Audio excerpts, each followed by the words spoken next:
L'avocat et militant les droits de l'homme Mostafa Bouchachi revient hier mercredi 9 décembre sur la situation les droits de l'homme dans le pays, à l'occasion de la Journée internationale des droits de l'homme. Dans un entretien accordé au quotidien Liberté, l'avocat a noté une régression constante en matière des droits de l'homme. Nous régressons dans tous les domaines liés aux droits de l'homme, a-t-il déploré.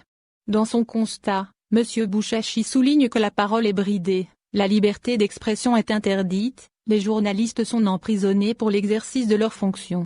Les dizaines de personnes sont poursuivies dans les juridictions juste parce qu'elles ont exprimé leur position dans les questions politiques. L'avocat souligne également les dépassements que subissent les citoyens lors de leur interpellation dans les locaux, les services de sécurité de manière générale. Plus loin encore, M. Bouchachi affirme que ces dépassements peuvent aller jusqu'à les agressions physiques. Et là, selon lui, lorsque les victimes se plaignent, y compris parfois de torture, la justice n'ordonne même pas l'ouverture d'enquêtes sur ces violations des droits humains. Résolution de Parlement européen. Selon M. Bouchachi, l'Algérie ne peut donc dénoncer une ingérence dans les affaires internes concernant la récente résolution de Parlement européen sur la situation des droits de l'homme en Algérie. L'avocat estime l'Algérie ne peut pas dénoncer une ingérence dans les affaires internes. Le raison ?